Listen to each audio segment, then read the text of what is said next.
বাংলাদেশের ক্রীড়াঙ্গনে একসময় ছিল অন্ধকারের অধ্যায়।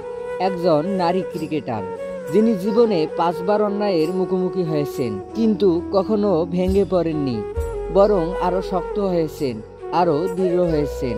আজ তিনি জাতীয় দলের অধিনায়ক, সাহস, ন্যায় আর লড়াইয়ের প্রতীক। ছোটবেলার মাঠে তাকে নিয়ে উপহাস করা হতো, মেয়ে হয়ে ক্রিকেট খেলবি, তোর জায়গা রান্নাঘরে, মাঠে নয়। কিন্তু সেই মেয়েটি থামেনি। পরিবারের বাধা, সমাজের কটুকতা সবকিছুর বিরুদ্ধে দাঁড়িয়ে এসে প্রমাণ করেছিল খেলাধুলা কারো একার সম্পত্তি নয়।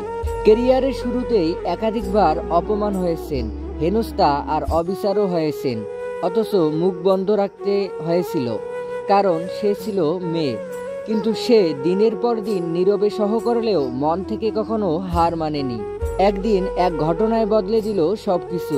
নিজের সহকর্মীদের অবিচারের শিকার হয়ে সে প্রথমবার মুখ খুলেছিল।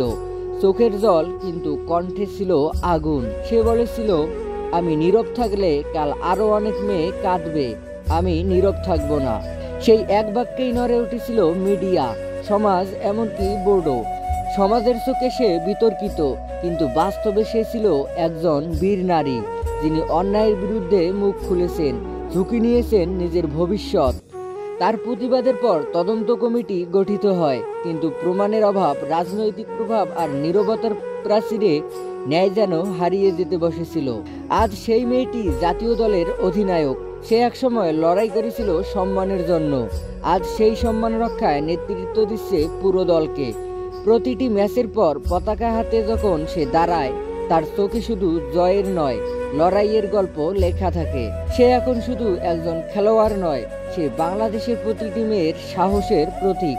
এই গল্প শুধু জাহানারার নয়, এটা প্রতিটি সেই নারীর গল্প যে অন্যায়ের মুখে মাথা নত করে না। দ্য ইয়াসিন শো বলছে, নারী মানে দুর্বল নয়, নারী মানে শক্তি।